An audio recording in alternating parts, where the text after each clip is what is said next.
it's kind of like, at least you know you're not the only one. And now, after a long, long time, we're bringing back the Mahamritanya mantra. Because we're in Taurus season, the sitting bull, the meditative cave, slowing down, connecting with our bodies, connecting with our breath, connecting with the earth, feeling safe, secure, and stable in our own connection to love, in finding the blessings in what we already have, and giving thanks for life in the midst of all the chaos. And oh my god, how much chaos! How much chaos! Everywhere you look, there is chaos. Oh, they tell me that the stream, it's Dennis Lloyd with the way. Yeah, I've given him credit. YouTube is kind of like making it very hard to support other artists, but it is what it is. Ouch! I have a cramp. So, welcome, family. It's good to be here with you. Lots of weird things are happening, as you can see. Mauritania a bit lower. So I hope everyone's alright, I had a bit of an interesting couple of weeks. There's a lot of things that were going on for me. I had my birthday this week, so I turned 43 years young. And it was very interesting because on my birthday, Mercury stationed direct on the North Node, so we all felt it. And this week we had the full moon in Scorpio, which is usually kind of intense, deep purging. And there's like coming off the eclipse season with Mercury stationing direct, and then to top it all up, now we're coming into this current energy. And this week there will be like shifts as we go into that week, but right now we're in these few days of prior to that energy kicking in, prior to that shift. There is a bit of a glitch in the stream. I'm waiting? No, okay, cool. So, just hold on, and don't lose yourself, and don't wreck yourself. We will talk about it, I will show you. But so let's go straight into it. But before I say love and gratitude as always to the Patreon community, thank you so much for being you and for being a part of this journey with me, for your support, for your love, for your presence in our chat rooms, in our lives. And if you're not with us on Patreon, the first thing you can do, all of you Patreon and non-Patreon members, please press like on this movie and subscribe to the channel. Share it with your friends, whoever needs it, and that's the way you can support me for free. If you wanna join our Patreon, this is how you can support me more directly, but also be a part of our community. It's on patreon.com/healingdelight. And there you can receive the sound healing meditation of every new moon, full moon, and be a part of our chat rooms on Telegram, which are only for our Patreon members. We have a few chat rooms. We are constantly updating and informing and educating about the astrology and spirituality, but also the cryptocurrency and what's happening with finance and economy in a big kind of picture, silver, precious metals, all these things. But also we have our group of Telegram chat room of like the global events news that are kind of correlate to the astrology. We have our own kind of market kind of a community, gardening. There's all kind of good things. So if you want to be a part of a community, feel free to join us. And also that's the way you can support me, which is awesomely appreciated. The other thing is like in this time where so much chaos is unfolding, where so much is happening, it is very good to do healing. It's very good to do healing. So if you need to do healing sessions, come and see me. I would love to help you. And you can also come to the sound healing meditation. It's on every Wednesday night. So this Wednesday night, 7 p.m. there will be sound healing meditation. You can join us there as well. And that's pretty much it. Hello Jess, welcome. Good to have you with us. Hello Christy, Sister Christy. Birthday to all the Taurians. Woo! Woo! Us Taurians, we are so awesome. We are awesome, the Taurians. We are loving and sensual and securing and protecting and providing and stable and secure and safe and nurturing and just like to kind of take care of our beloveds and provide like this quality life We can be sometimes stubborn. That's our shadow. Taurians, stubborn, a bit kind of like, no, that's the way I am, that's what I do. But like, come on, move, move, move. So every star sign has its kind of like gifts and kind of like obstacles. And so in Taurus season, we need to kind of be aware of our ability to be kind of like stubborn in our own way, especially when Jupiter and Uranus are zapping our asses over there in Taurus. So kind of like, good luck to you trying to stick to your routines. I mean, you can keep on being stubborn, but Jupiter Uranus are stronger than your stubbornness, and the more stubborn you'll be, the more electricity they'll have to use in order to zap your ass into the new place they want you to go into. So don't be too rigid, don't be too habitual, like allow your habits to change, allow your routines to change, be flexible. But Taurus season is kind of like, okay, we are done with Aries season, and now we're tuning into the Taurus season, and the Taurus season is saying, okay, so let's take care of our safety. What do we need in order to feel safe? The world is in chaos, everything is falling apart, there's wars, there is illnesses, there is like people bombing people, people bashing, stabbing people, there is crime, there is accidents, there is natural disasters, there is inflation, there is the economy is in the shits. Another bank just went bust at the end of last week. Everything is looking weird. Politics, governments, everything looks in chaos, kind of well-organized chaos, basically. Hatred, division. So it's kind of like, how can we feel safe in an unsafe world? How can we feel safe in a world that is full of chaos? Well, we cannot control chaos, and we cannot control the collective, and we cannot control the world, and we cannot control the bigger forces operating. But what we can control, which is what Taurus is good at, is going into our own inner hermit cave and lean on our own inner resources. That's Taurus. Taurus feels safe and secure because Taurus leans on its own resources. Your own talents, your own skills, your own love, single or in a relationship. You feel like you are lacking of love in your life, come back into your love. Because if you come back to your love, you will feel that love that will reassure you and will help you feel more stable, more secure, more safe, because you are at least leaning on your love. You provide yourself the protection that you need. You provide yourself the safety that you need. If you are single or in a relationship, that should always be the case.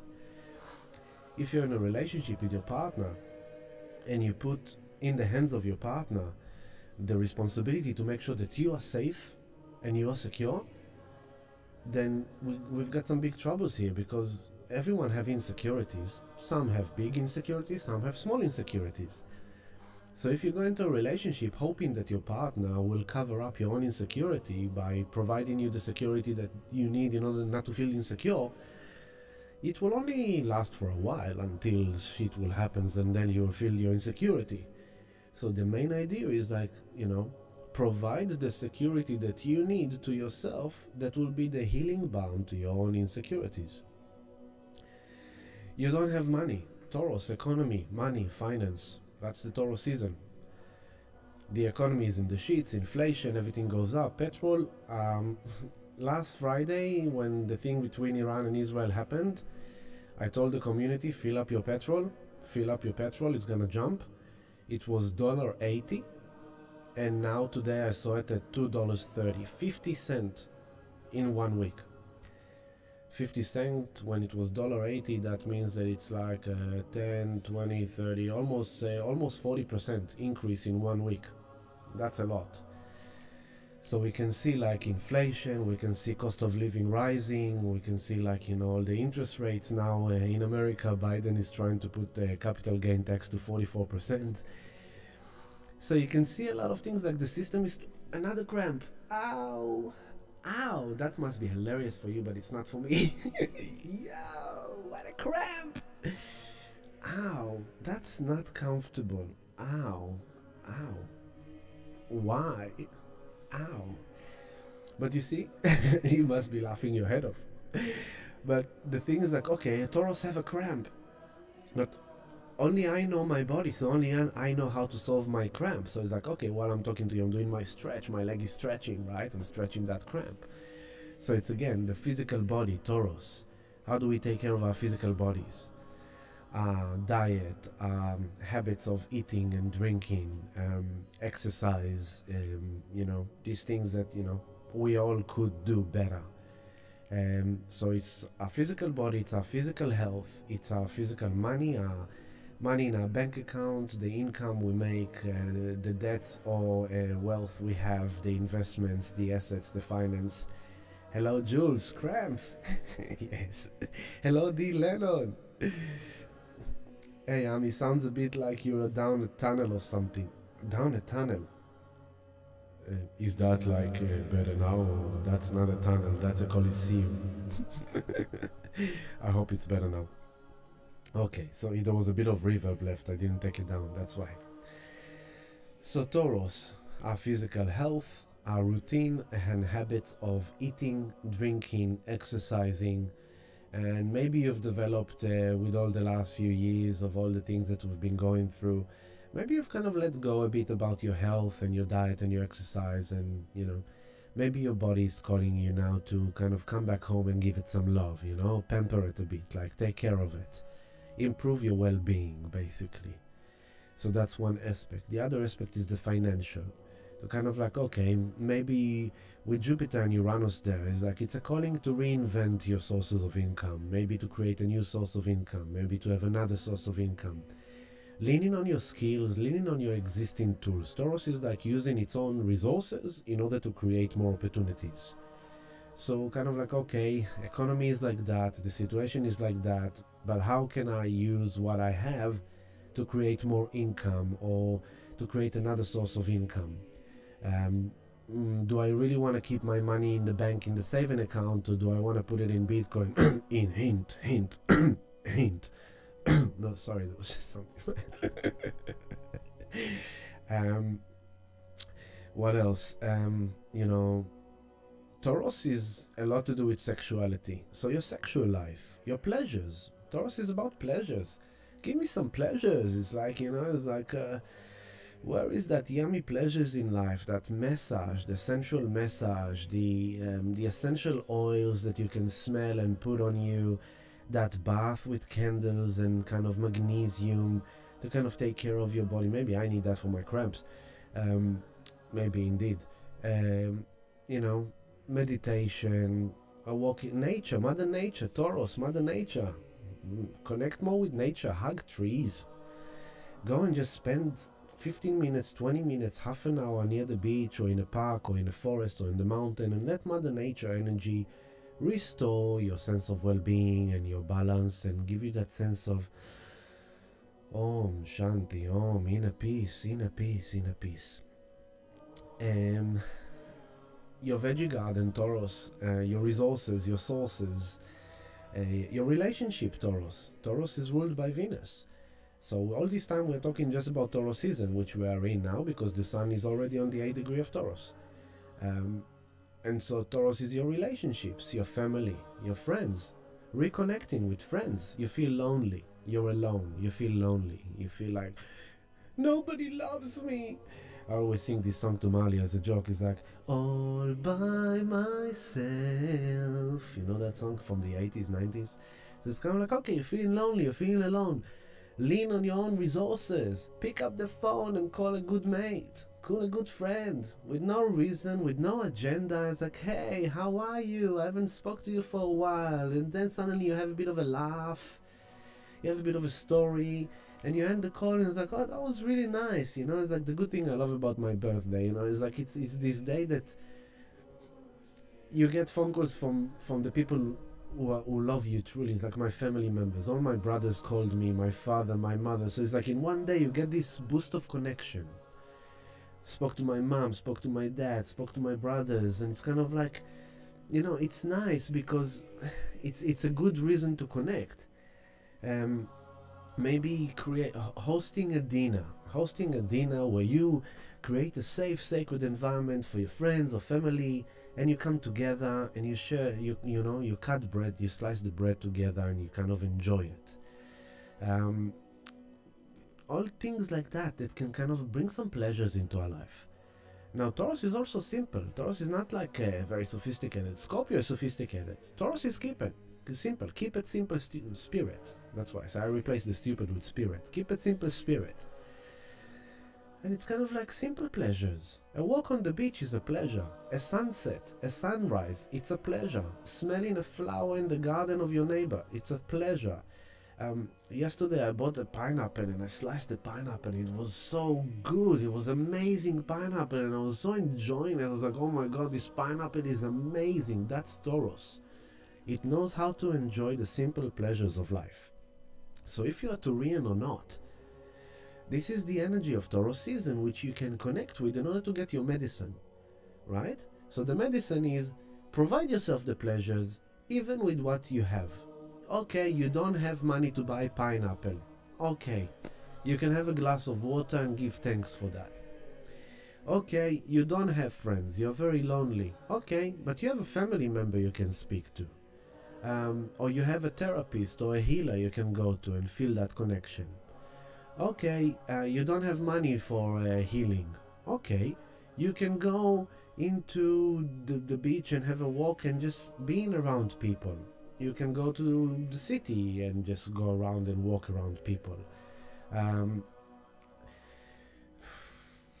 You don't have money to invest. Okay, you don't have money to invest, but you can study Bitcoin. You don't have money to buy Bitcoin. Okay, cool, you can study Bitcoin, and that will enrich you as well. Although it won't enrich you in a materialistic way by having Bitcoin, but it will enrich you to understand Bitcoin, to learn about it, and that by itself is going to give you some essence of value. Taurus is values. What do you value? So this Taurus season, it's a very big Taurus season, because what did we have as soon as we entered Taurus season? We had Jupiter conjunct Uranus, which is, look, Jupiter and Uranus are starting to move very fast now, okay? They conjuncted last week, and now Jupiter is already on the 23rd degree, as you can see on your 4 o'clock on the chart. Jupiter on the 23 degrees 31 minutes, Uranus on the 22:14.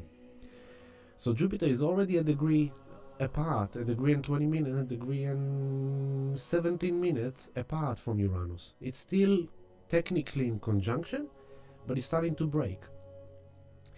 Now, it's kind of like we don't really know what it was about yet.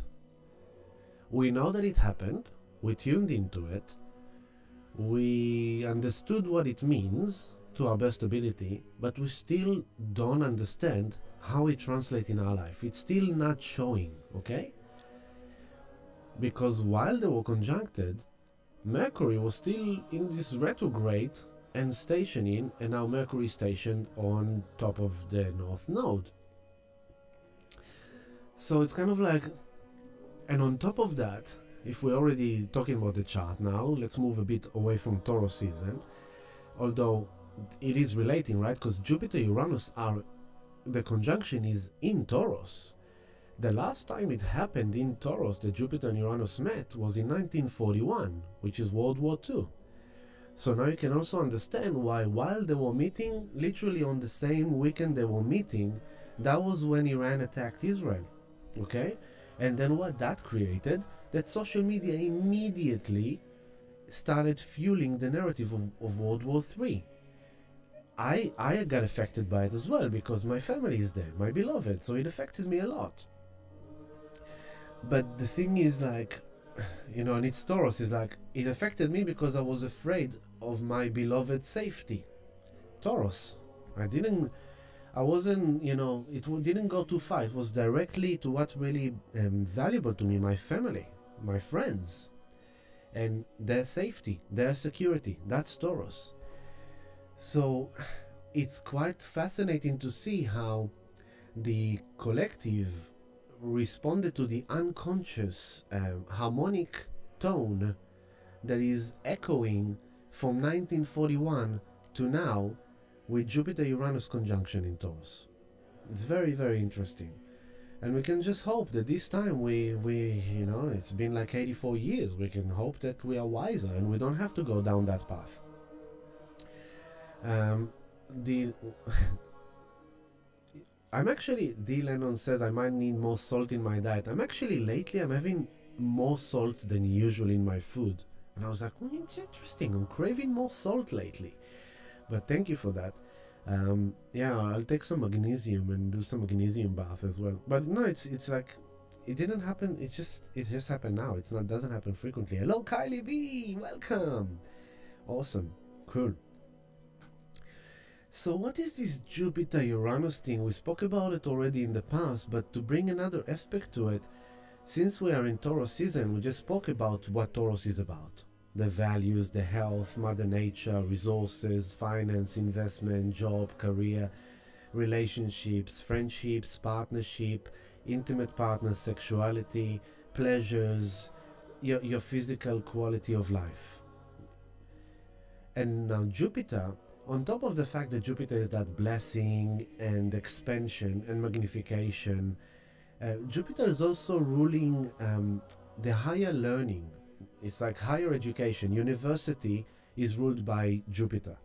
So high school is Gemini, but Jupiter is the university. Jupiter rules like philosophy and higher knowledge and natural law and cosmic law. But Jupiter also rules belief system, what we believe in. And it's also, Jupiter is the place of faith. Because kind of like it's that kind of the spiritual law, okay? So it comes with Uranus, and Uranus, this unexpected quantum leap jump, sudden, out of nowhere.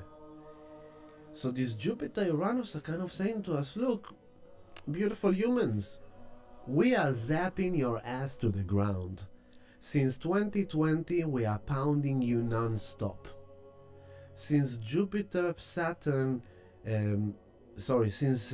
Pluto, Saturn, Sun, Mercury met in Capricorn in 2020, we are demolishing you. Everything you used to be, everything you used to know, not just you as an individual and your own inner making, but also the world, the system, how you live on Earth, how you perceive life on Earth, what it's all about, what did you believe life to be. We are smashing it. Why we are smashing it?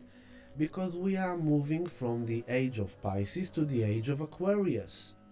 It's a big change. I'm constantly bringing it throughout the years since I've started this love stream to remember that we are in the change of paradigms between the age of Pisces to the age of Aquarius, and that's the massive big backdrop. And that's huge. Because in Pisces it was like, okay, you can be innocent, you can be naive, you can be unconditional love, the Jesus teachings, the Moses teachings, the Buddha teachings, the Guru teachings. You had someone to tell you how to reach God. You had someone to tell you what truth is. You had someone to look up to. Pisces. Just a second, I need to blow my nose.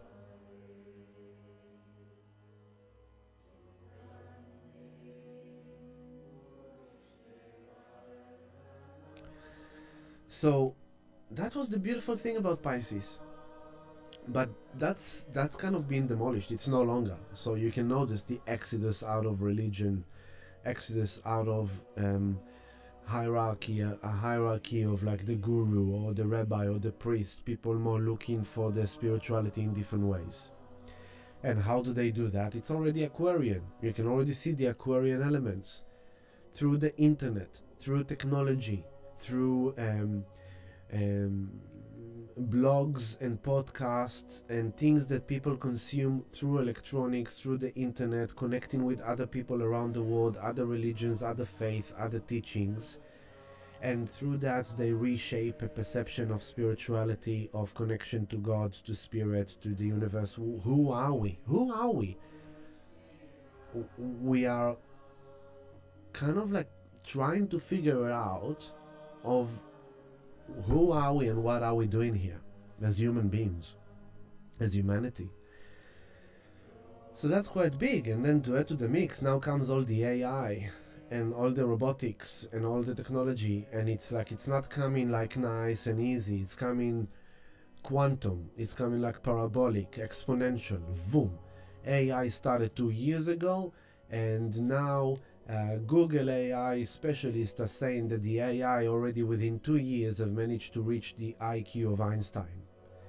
So it's like within 2 years it's already matching the smartest human being that you can have. It's like 200 IQ. Almost no human can reach that. So what will happen in another year, in another 5 years? So it's kind of like, and how do we cope with that? How do we design our life around it? Robotics, you know, it's like it's all kind of, it can be very overwhelming because we are a generation or few generations that are living in time. There's like the paradigm is shifting in front of our eyes. So the world we used to know is no longer here, and the world we are going into is still unknown. We don't know where we're going. We don't know how is it going to be, and it can be very kind of like anxious, nervous, scared, confused. And here comes Taurus season to say, hey, baby girl, baby boy, yeah, things are changing, but you know, find your stability within the chaos. Find your sanctuary within the chaos. Go in within yourself. You know, I can tell you the perfect example for that. Since 3 years ago, my life started to kind of like break apart. And I went through that entire journey. Everything broke apart. As you know, most of you know. Everything broke apart. I've lost pretty much everything that I had, everything that I used to be. It's all just kind of been pulled under my feet, pulled away from me. And I did the classic Taurus thing. I went into my hermit cave. So yes, I am holding space for people. People come to sound healing meditation. People come to healing sessions. But in all the rest of my time, for the last 2 years, 2.5 years, I've been here in my hermit cave, in my sacred space, with myself, alone. Thank you very much. Coming back to me, just sitting with me, meditating, reflecting, processing, feeling, integrating the changes. There's many phases in that process, you know, of like the fall apart of the past and the whole process around that. And then kind of the refinding the new. And that's what Taurus is saying, is like, hey, come back into yourself. If you are too anxious, too nervous, too scared, too affected by the collective events, by the collective unfolding, you are too embedded in that. Detox, come back to yourself, go offline, go for a walk in the forest, sit under the tree, lay down on the grass, put your bare feet on the earth, look around at nature, just listen to the wind blowing, just be, just be, and let that bring you back into your safety, into your inner peace, and from there you can navigate better, okay? Hello Janaline, welcome. Shalom Dana, awesome. So Jupiter conjunct Uranus came in this Taurus season. It says, hey, take a quantum leap jump of faith into the unknown future. Don't be scared. Don't be afraid. Don't, just have faith. Something will come. Out of nowhere, something will come. A phone call, an offer, an email, a person, a job offering, an investment, a windfall, a lover, a new partner, a new friend, a new home. Something will come in the moment you less expect it. It's Uranus, the unexpected. So you say, but okay, Ami, so your Jupiter conjunct Uranus and I haven't got anything surprising, unexpected coming into me, so where is it? It's like, have faith if you think that in that way you're still expecting something. So detach from that expectation. In 2011, when Jupiter conjunct Uranus, in January 2011, only 2 months after Fukushima happened, right? So it's like the effect of this Jupiter-Uranus, it will come to us as we move ahead. And there is a very cool thing happening. It's going to happen now. And I have this certain feeling of when, and I'm looking at the end of May, something is very interesting happening there at the end of May with the Jupiter concept. But let's focus on now. I spoke about Taurus, 4 a.m., Jupiter, Uranus, Sun, Jupiter 23, Uranus 22. Both of them are moving very fast. By the end of May, Jupiter is already going to be at the end of Taurus going into Gemini. That's how fast. So it's very interesting to see how Jupiter is going to expand and magnify whatever Uranus higher frequency is zapped into it as Jupiter travels now into the end of Taurus. Uranus is also going to travel to the 27th degree of Taurus and then retrograde back. But Jupiter is going to go into Gemini and then retrograde. So that's about Jupiter-Uranus, which are still in conjunction, but it's breaking apart. The Sun, 8th degree of Taurus, cool. Venus, that's one of the... So this week we have a few shifts in the personal planets. Venus is gonna move into Taurus. Venus is now at the end of Aries, and then she's moving into Taurus home. Venus is coming home to Taurus, so it's like Taurus season, and Venus is coming home. Yummy, delicious, awesome. Mercury, some Venuses are feminine, are love, everything I spoke about.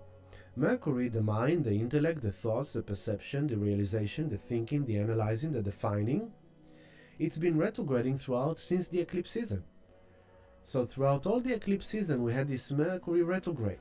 So we still haven't fully figured out what was all this thing about. We have been going through the experience. We have been experiencing the energetics, but we still don't fully understand it. We still don't fully perceive it. We still haven't fully managed to put the pieces together and understand what the heck is going on. But now that Mercury is stationed direct on Anzac Day, on Thursday, Mercury is stationed direct on the North Node for the second time. So it started the retrograde from the North Node on the 21st of March, the new moon in Pisces. Mercury entered its first shadow zone, 21st of March, new moon in Pisces. It went to the 27th degree of Aries, where Venus is now. So Venus is now just past the point which Mercury stationed retrograde. Now Mercury retrograde back, and on Thursday Mercury stationed on the North Node for the second time. So on Thursday, so think about it like that, Tuesday, Wednesday, Thursday, the full moon in Scorpio was with Mercury slowing down, stationing on the North Node where he was on the 21st of March. And the first time was like, check this out. Something is happening here that we need to become aware of. And since the 21st of March, Mercury has been processing, experiencing, communicating, negotiating, thinking, reflecting. Then it's been retrograding, so it's kind of like trying to understand what's going on, what is this about, what is this about, what is this about. Comes the Jupiter conjunct Uranus and is like, just expect the unexpected, allow yourself to expand further, don't be stubborn, just allow yourself to have faith in the unknown and trust the process, even though you don't understand what's going on. And now came the full moon in Scorpio of like, let go, release, purge. Now, a day after, Mercury stationed direct on the North Node, and it's kind of like, so what is this about? I need to, now that Mercury is going direct through its shadow zone for the last third time, now is going to be the time it's like, we're going to start assimilating the understanding. We're going to start getting the understanding, getting the insights.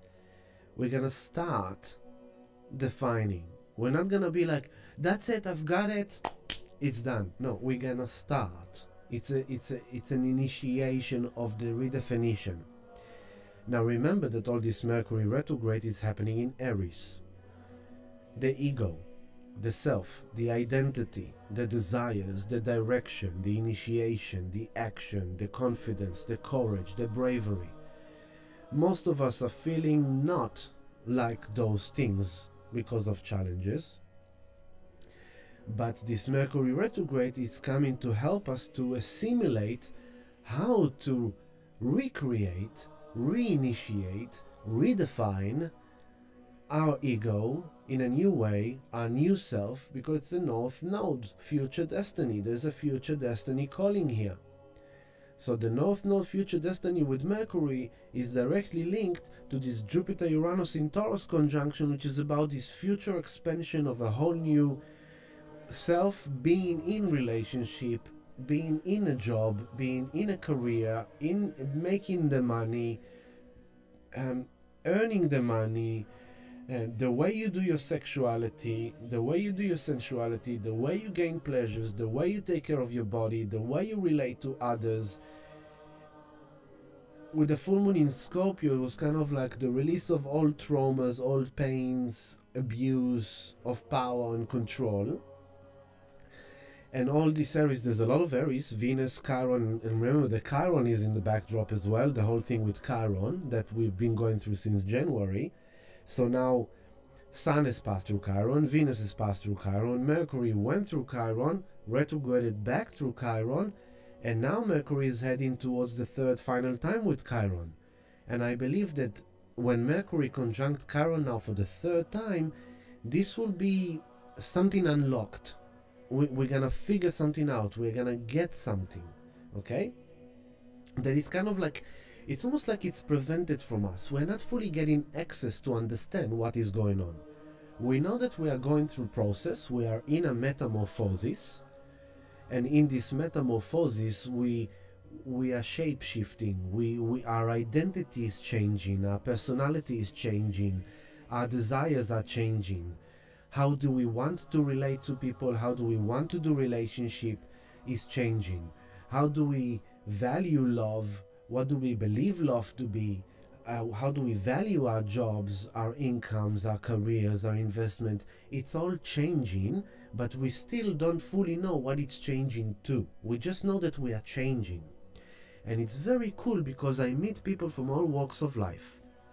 And today is the perfect example. We had the soccer game in the morning of Mali, and one of the parents of the boys in Mali's group, a man from Malta, Narrow Warren suburbs, running his own he used to run his own coffee shop and milk bar and things like that. Sold it around 2 years ago, sold it, and I told him, so what do you do now? He's like, I'm just kind of on the sideline. I don't do anything right now. I am kind of like, I'm trying to figure out, but I kind of took a break so I can just kind of like find this new inspiration. And I was like, perfect. This man is not doing what we're doing. He's not aware of what we're aware of. He's a common person from the common walk of life, nothing to do with astrology or spirituality. And he's saying to me exactly what the astrology is about. And we spoke about the 2022 now and da-da-da-da. And then he tells me, he told me that, and he said, it's just like, I don't know exactly what I want to do. I don't know exactly where I want to go, so I'm kind of like, I'm in this kind of break time that I'm trying to figure it out. And so you can see that if you are having that experience, I know that I am having that experience, and many people are having that experience, because that's the experience we're supposed to go through. That's the divine script. And when you're in that place is that you don't exactly know who you are, and you don't exactly know what you want, and you don't know exactly what you desire, and you don't know exactly where you're going, and you don't know exactly how it's going to be, and you don't have that definition, that precision, that kind of thing. Those can affect our earthly bound consciousness into places of anxiety, of confusion, of feeling despair, or loss, or grief, or all these things, because we don't have that reassurance, we don't have that insurance. And this is where Taurus season is coming to help us, to kind of saying like, hey, baby boy, baby girl, don't you worry, the universe got your ass. The universe is zapping your ass for a good reason. The universe is taking you through this blender of metamorphosis for a reason. And the universe is forcing you to detach from who you used to be and what you used to believe and how you used to do you.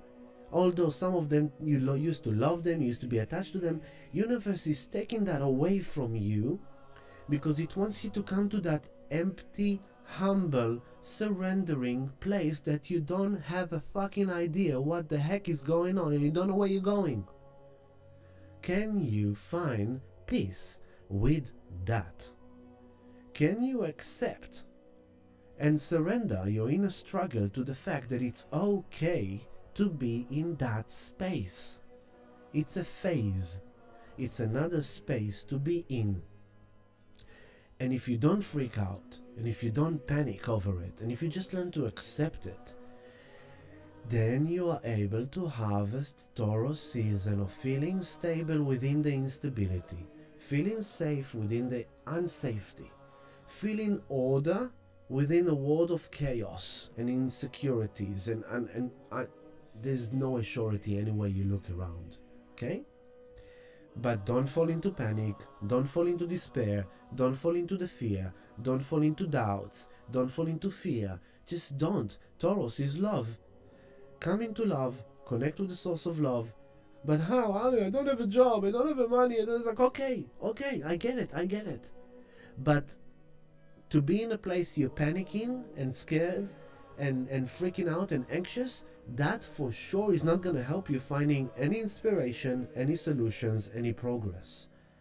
So although still in your mind, sitting under a tree, slowing down, putting your bare feet on the earth and taking a deep breath into your beautiful body is not going to make you money right now, it's not going to pay your bills tomorrow, it's at least going to bring you into a state of being that you are calm, you are stable, you come back to you, you connect with your love, you connect with your heart, you connect with your breath, you connect with your body, and from that place, suddenly, unexpectedly, an inspiration, an idea, a message, a person, a phone call, because you are vibrating in that place of acceptance, of surrender. There is a reason why I'm using this narrative, because Mars is conjunct Neptune as we speak, okay? And I'm gonna extend about that. Hello, astral omens. I love your words of wisdom. Thank you so much. I am humbly accepting that compliment. Hello, April. Good to have you with us.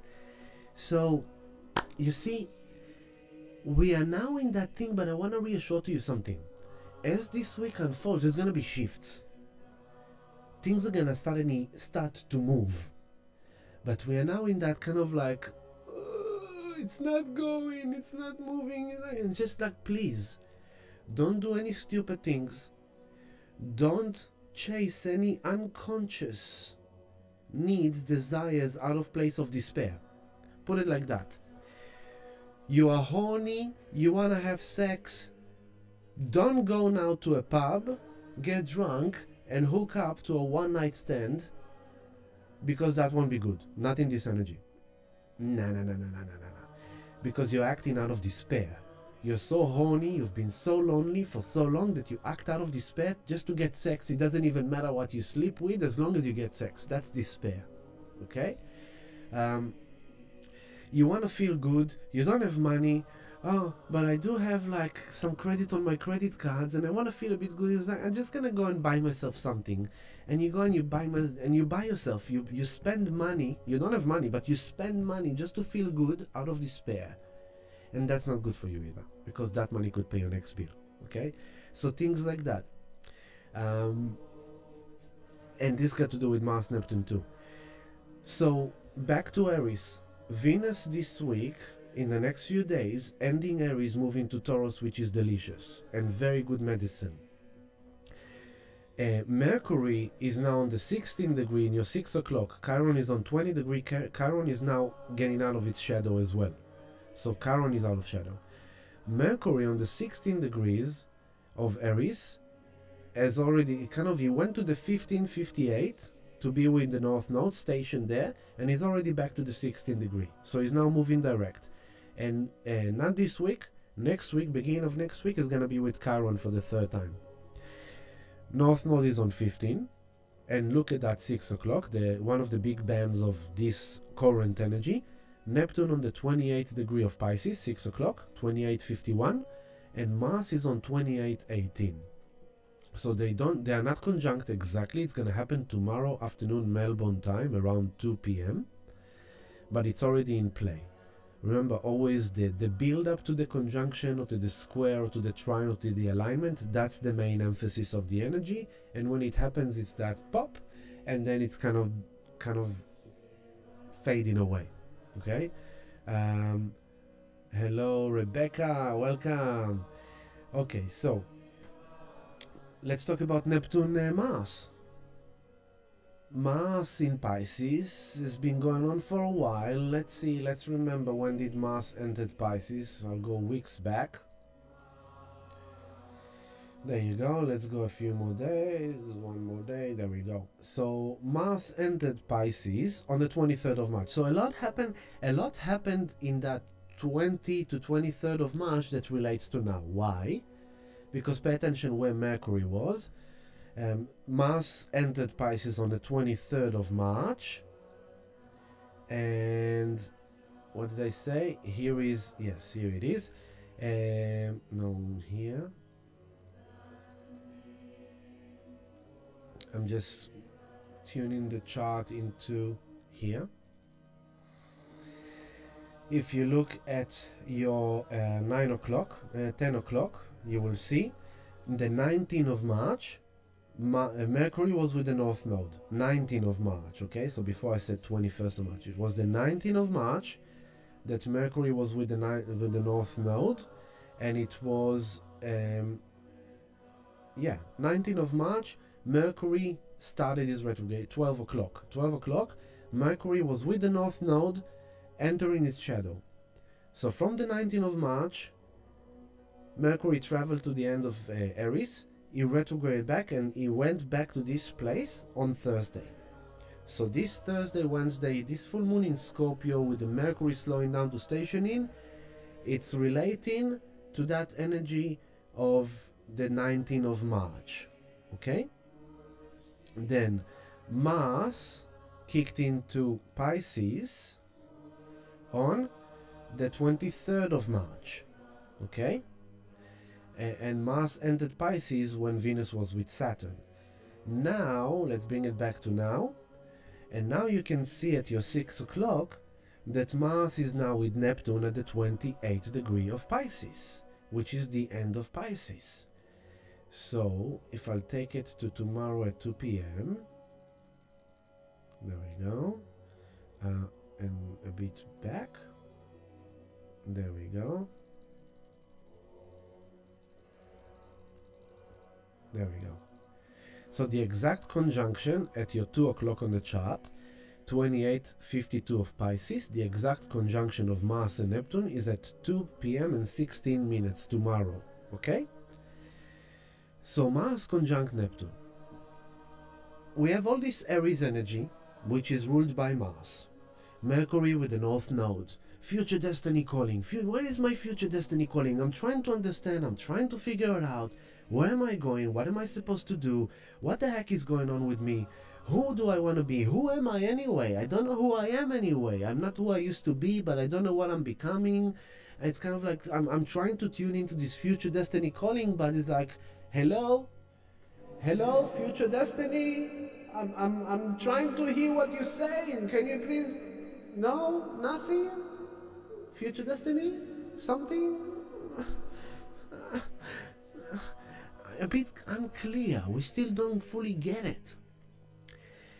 As Mars conjunct Neptune, Mars rules Aries, and Chiron is in Aries, which is kind of like that wounding, kind of that cripple. It's like, I'm not as happy as I used to think that I am. I'm not where I wanted to be in my life. I have a big toe. I have zits on my face. I have overweight. I don't have money. I'm like, I lost my job. I lost my this. I lost my that. I'm wounded. That's been going on since January.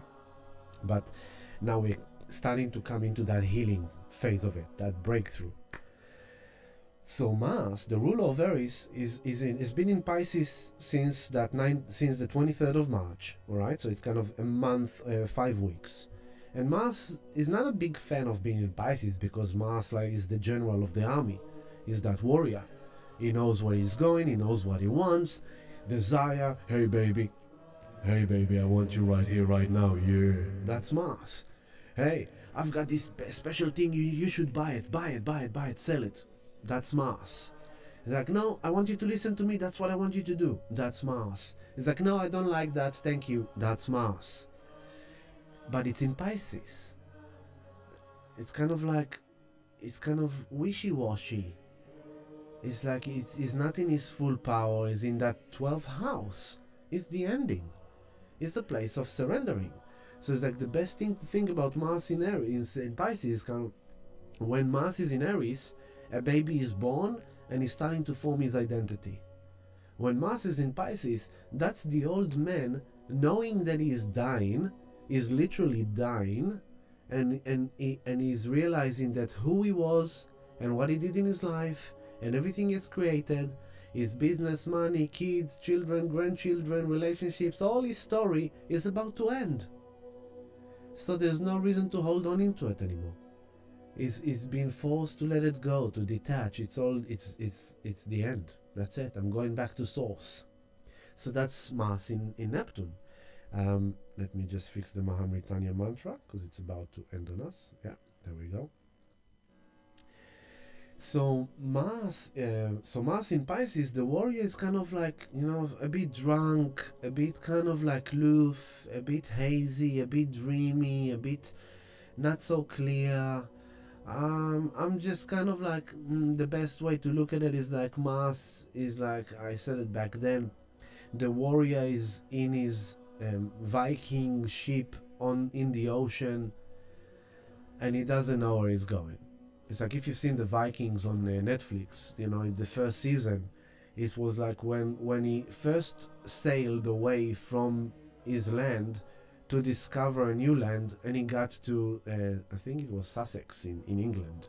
He got to England for the first time. He discovered England. It's like Columbus sailing through the oceans and getting to the Americans. So the warrior is kind of like, is surrendering to the ocean and is going where the ocean is going to carry him, and you can only control your boat. You can navigate your boat, but you cannot control the ocean, you cannot control the waves. Simple as that. The Navy SEALs, in their training, part of the Commando Navy SEALs, part of their training is that they've been thrown into the deep sea to survive. And they've been educated and coached and taught that not to swim. They said to them, don't try to swim because you're going to lose your energy and you're going to drown. Isn't that fascinating? They actually tell them that the best way to survive by being lost in sea is to float. You just float on your back, don't waste your energy, let the ocean carry you. That's Mars in Pisces. The Commando Navy SEAL that can run and combat and charge and all these things, when he's lost in sea, he just need to lay on his back, float, and have faith in the mercy of the ocean and of the divine that he will reach the coastline at some stage. That's Mars in Pisces. So how it affects us is that our initiation and our action calling and our identity and our ego is not in its oomph. It's in its place that it doesn't have he doesn't know what's going on. It might have a clue. What it does have in Pisces, it's his connection to spirit, his faith, his ability to connect with spirit, with guidance, with his meditation, to spiritual action, meditation, healing, the cards, psychic reading, anything to do with spirituality. What Mars in Pisces can be, since he's not in his oomph, he can be in service, right? So last week there was the Hebrew Passover, and I was invited to dinner, and I wasn't having the greatest day. I didn't even want to go, but I was like, I forced myself and I went there. It was very funny because the table was big for 20 people, But then more people came in, and more people came in, and I sat on this little chair in the corner of the table, you know. I allowed everyone to have their comfort, and I'm okay, I'm humble enough to sit in the corner. But then because more people came, the rabbi was hosting the whole dinner. He was like, come, take this chair, sit in this chair. And he basically donated my little humble chair in the corner to someone else that just walked in. And I came to him, I was like, you know that you just gave away my chair? He's like, yeah. And he looked at me, he was like, Ami, you're a part of this, you're a family member. In other words, like, you're part of the family, like, you know, it's okay. It's okay to move you out of your chair. And it's a compliment. It's basically a compliment, right? But it was kind of like, okay, whatever. So I didn't feel great already before. I didn't really want to go, but I forced myself to go. And then I didn't even have a place. I didn't have a seat. But I was just saying, you know what? It's okay. I'm humble. I'm humble enough to just go with the flow. And I found myself sitting on this side chair near the kitchen. And organically, I became the main servant. I'm, as always, holding space and being in service. So I was helping, you know, fixing all the table, bringing all the food out, like a waitress in a restaurant, basically. Whatever he needed. Ami, can you do that? Can you do that? Yep, no worries. And all night long, I wasn't even sitting on the table. I was on the side, bringing food, taking food, helping people, giving people things, whatever they wanted. And so, you know, at the end, he told me, Ami, I'm really sorry, you know, I hope that, you know, you're not angry at me. So I told him, no, not at all. I told him there's a beautiful saying in English that is kind of like, when you're nervous, focus on service. If you feel anxious, worried, confused, just be in service. Do some charity. Be in service for other people. And let that be a medicine that will take you out of your troubled self, your depressed self, your upset self, whatever your self is in a state of. Be in service to others. There's always people who got it worse than you. Do some charity. So that Mars in Pisces, charitable actions, being in service, service of divine love, Pisces, service of spirit, Pisces, humble. Mars in Pisces is being forced to be humble. But now he's coming to Neptune, the ruler of Pisces. And so, hello Bree, it's good to have you with us. And Simone, hello Simone. Better late, but not at all. Awesome. And hello, Shalom Ima. And Astral. I love your compliments, Astral. It's good to have you with us. Welcome. It's the first time I see you in our chat room, so it's good to have you with us. And so Mars in Pisces was forced to be in service, to be humble. The ego goes like, listen, I have demolished you. I have disrupted your life. I've changed you. You don't even know who you are anymore. You know a bit of who you are. I mean, the essence is there, but all the power you used to have and all the direction you used to have and all your command and all your desires, I've taken them all from you to humble you. I want to bring you into this place of complete surrender. I want you to accept the fact that who you are now is not who you used to be. I want you to accept the fact that you don't know the future. It's still unknown. Surrender to it. I want you to accept the fact that you are changing, the world is changing, and I want you to surrender. Come humble to me, Neptune says to Mars. Now Mars is coming to Neptune like all the other planets did after he passed through Saturn. So remember, Saturn was like, they're just kind of like, wait a second, do you have your integrity in check? Do you have your discipline in check? Because it's like the gatekeeper. Saturn was the gatekeeper on the way to Neptune. Now Saturn in general, these 2 years of Saturn in Pisces, that's a massive karmic surrender. It's a massive karmic ending. We are at the end of karmic cycle, because Saturn is ending his cycles around the sun. So Saturn is in the 12th house, the place of ultimate surrender, ending. Saturn is karma, Saturn is structure, Saturn is discipline, Saturn is time, Saturn is responsibilities, identity, character, and it's in Pisces, it's in the 12th house. It's like it's ending, baby. Your old karma is ending, your old identity, the old structure of your life. So look how Saturn in Pisces is also supporting all that thing with Aries, with Chiron, the Mercury Chiron, Venus Chiron, Sun Chiron, North Node Chiron, and how is that supporting now Mars in Neptune, Mars with Neptune in Pisces. So because we're in this ultimate ending, ultimate surrender place, for some people this could be a place of despair. They don't know how to manage it.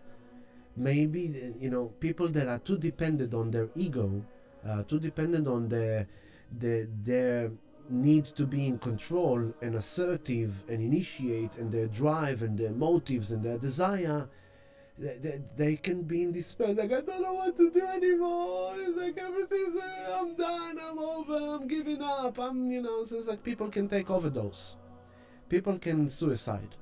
People can go on ridiculous wars based on religion, Pisces, and we see that.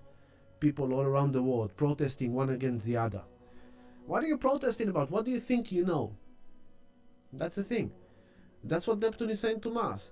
You come into me to protest to me about something that happens on the other side of the world as if you really know what's going on. You think you know what's going on. Humble yourself. It brings to my awareness that beautiful song, the circle songs of humble, you know? It's like, humble yourself. Humble. And actually, there is a version we've done in Harmonious Gathering. Let's see if I can find it. Harmonious Gathering. Humble. So yeah, humble. But let's see this version. Let's see if that's it. Okay, let's play this song while we talk about, or maybe the other version. Let's see, the other version. Yeah, let's play this one. I never listened to this version before, but let's listen to it. So I put my Amritanya mantra on pause, and we're playing Humble, the song of Mars and Neptune. Okay, it says like, humble yourself in the face of your father, because you've got to know what he knows. Listen. Yourself in the sight of your mother. You gotta bend down low and humble yourself in the face of your mother. You gotta know what she knows, and we shall lift each other up higher and higher. So that's the song. That's the vibe of Mars Neptune. Humble yourself. Humble yourself. What do you think you know? You know, and this on Friday there was a headline that, you know, who is fueling the protest of the anti-Israel protest in America?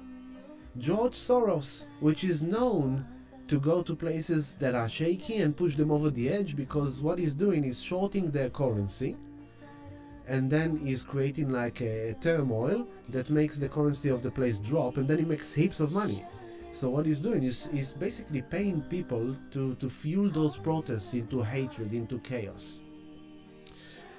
So, you know, don't go despair. Yes, things are changing. You're not who you used to be. You don't know where you're going. But if you could spiritualize that with the Taurus season of coming back into you, and just humble yourself and surrender. Surrender your ego struggles. Surrender your despair. Surrender your confusion. Surrender your loss. Surrender your grief. Surrender your pain. It's the end. Humble yourself. Just come humble. It's okay to be humble. It's beautiful to be humble. It's the best to be humble. It's really the best to be humble. It's a place that is so rich and so enriching. So, you know, that's Mars with Neptune.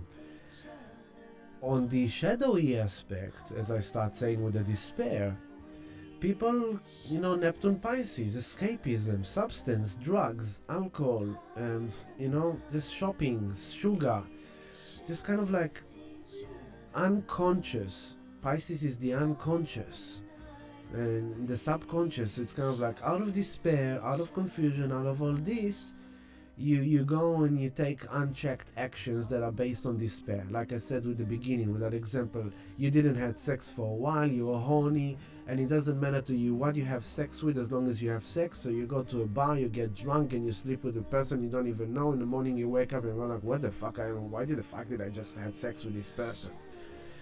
Don't do that. It's a weekend that I hope that as many people possible are not getting intoxicated, not doing foolish mistakes based on illusions, deceptions. This could be also like a playground of the sociopaths, psychopaths, and narcissists, kind of like crazy making, because they taking the unchecked action to deceive others. This could be scams. This could be lies, propaganda, Neptune, Pisces. But Mars is kind of, the war in the army, creating paranoia. So that's also the shadow aspect, paranoia and despair, and kind of like, I don't know what to do anymore. Hold space for this, because it's temporary, okay? It's very temporary. Very potentially you've been playing with that consciously or unconsciously, and I can promise you that this week there is a shift. Hey, hello Dennis, thank you. It's good to have you joining us. Chag Sameach, Dennis. It's good to have you with us. And so Mars and Neptune is happening tomorrow, 2:16 p.m. Also means pay attention to messages.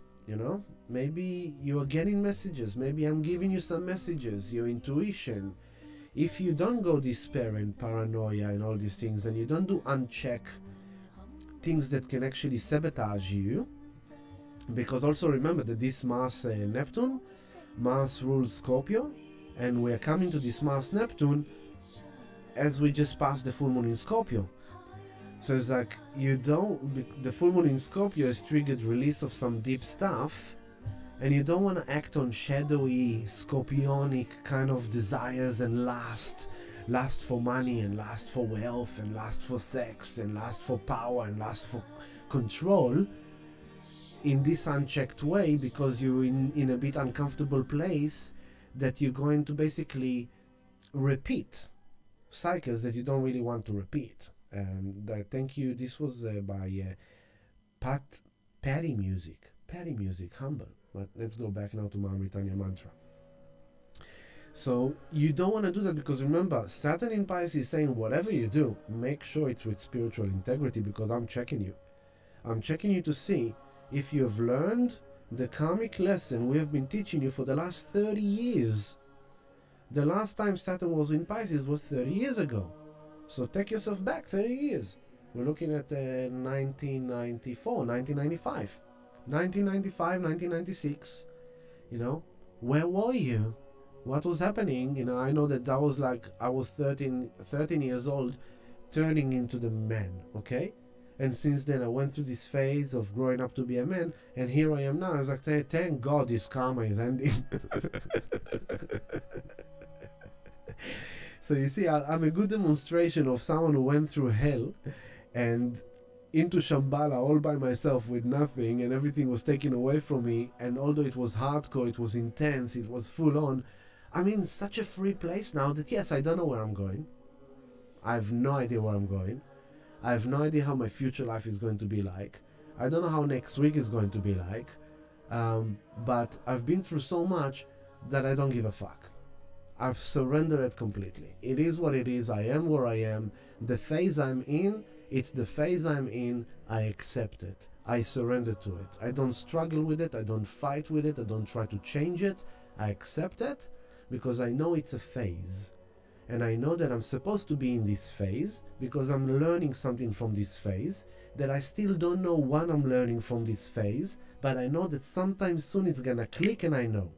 So I have this knowing that soon something is going to kick in. A certain energy, a certain vibration, a certain message, realization. I can sense it, that something is gonna come in and change the vibration. But it's not here yet. So I'm surrendering. I'm floating on my back on the ocean, allowing the ocean to carry me. And that's Mars coming into Neptune now. And so Mars is coming to Neptune, and pay attention, Venus is on the 29 degree, 37 minutes of Aries at your 12 o'clock, okay? So Venus is at the end of Aries. The goddess of love is saying, I'm about to go home into Taurus, and before I go home, I'm in Aries now, on the 29 degree, really connecting with what I want. It's Aries, it's all about the self. What do I want? What do I desire? What do I want to do for a living? How do I want to do my sex? Who do I want to do sex with? Who do I want to love? How do I want to love? How do I want to be in a relationship? How the relationship needs to be, because I've learned a lot from the past. And the past shall not return. The past is in the past, it's dead. Okay? It's like, you remember Pulp Fiction? There's the scene that he's coming with his motorcycle, and he's like, hey baby, come on. It's like, honey, who's this bike belongs to? That bikes belong to Zed, baby. It's like, who is that, baby? Zed's dead, baby. Zed's dead. It's that kind of thing. It's like, the past is dead. Forget about it. It's dead. Get on the motorcycle and go. So Venus at the end of Aries is assimilating her desires, her wants, her needs, in a relationship, out of relationship, in her job, in her career, in her money making, in her sexuality, in her pleasures, in her health, wealth, home, family, friends. She's really kind of like being like self-centered. She is now self-centered. I have no idea what's going on, but I'm tuning into what do I want as Mars is conjunct Neptune. So Venus is saying, okay, I know that I want this and I want that, and you may not know what kind of partner do you want. You may not know what kind of relationship exactly do you want. But for sure you know that you want something different than what you had before. For sure you know that what you did is no longer what you used to be, and you're looking for something new. So it may be a general concept of, I want to do something new for a living. I want to try a new job. I want to try and date. I want to date different kind of people. I want to experiment. I want to try different people. I want to try different places. I want to go to a different pub or a different restaurant. I want to hang out with different people. Why? Because through different people, I will get to learn and to know a different me. And so other people it's a reflection. A relationship, if it's a temporary, short-lived encounter or a longer-term thing, as we relate to others and as we connect with others, the other different frequency is triggering our ability to resonate with that frequency, even though it's not going to be exactly resonance, but it's almost like an essence of the other is triggering that potential essence within you, and suddenly by encountering and interacting with another, you are discovering a new you. And it's not fully disclosed, but you're getting flavors of it. By going to a different coffee place, by going to a different restaurant, by buying a different... You always buy the same shopping in the supermarket, I promise you. Most of you know exactly where you're going.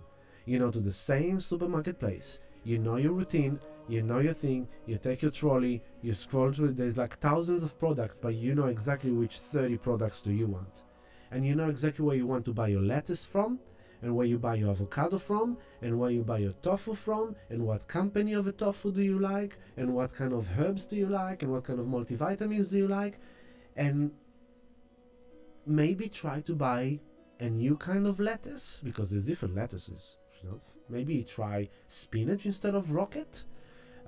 Maybe try, maybe you've been vegan for a long time, but suddenly your health is kind of signaling you that you might need to have some iron. Maybe it's like, okay, you know what? I will have a sacred cow that was raised in an organic farm, and I know the owners, and they also accept payment through Bitcoin. So I'm gonna pay the owners with Bitcoin and get organic cow that was very happy and not tortured, and eat it in a sacred way as I bless it. And it's like, whatever, you know. I used to look for this type of people to have this type of sexual experience, but it brought me this kind of experiences, and now I want to try different kind of people. So I'm usually not going to be attracted to that kind of person, but you know what the heck, let's go for it and see what happens, for example. And so, Venus at the end of Aries is Mars conjunct Neptune, and Mars is the ruler of Mars is the ruler of Aries, where Venus is at the end of, so it relates. And then what happens in the following days is that Venus clicks into Taurus, moving home. Mars is passing Neptune, and then Mars goes home to Aries, and now we're going to have Mars home in Aries, Venus home in Taurus, and the divine masculine and the divine feminine are coming back home to reintegrate and resync. There's a beautiful energy kicking in there. It's going to be very good for us. Mars home in Aries, Venus home in Taurus. Beautiful. Awesome. So it's kind of like this is coming. I'll show you now when. Okay? So the first thing we said, Neptune conjunct Mars, tomorrow 2:16 p.m. The next thing is that Venus, where are you, Venus? There you go, there you are, Venus. Venus is moving into Taurus. There we go. Venus on your 6 o'clock. Venus moving 0 Taurus on Monday 9:31 p.m. So tomorrow is a shift day. Neptune conjunct Mars, and in the afternoon, and 7 hours later, Venus goes home to Taurus. Okay? And Mars is already on 29 degrees when Venus goes to Taurus. Now, the moon is right now in Sagittarius. No, wait a second, let me check. This is Monday 9:31. Moon is already in Capricorn. Just entered Capricorn as we do this love stream, okay? So moon on your 9 o'clock. The moon is now in this Capricorn, grounding, embodied, practical, responsible, mature, responsible. It's kind of like it's good for us after that full moon in Scorpio. Mercury stationing direct, and then now as Mars coming to Neptune, the moon in Capricorn is at least gonna hold the container in kind of a grounded, mature place of just like, okay, don't freak out, do your breath walk. But I'm so anxious, I'm feeling despair. It's like, don't freak out. You're feeling despair, what do you do about it? I don't know what to do about it, that's why I'm freaking out. Okay, can you please take a breath?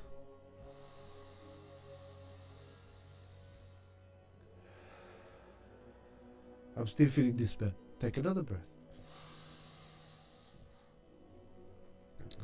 Go for a walk. Just a second.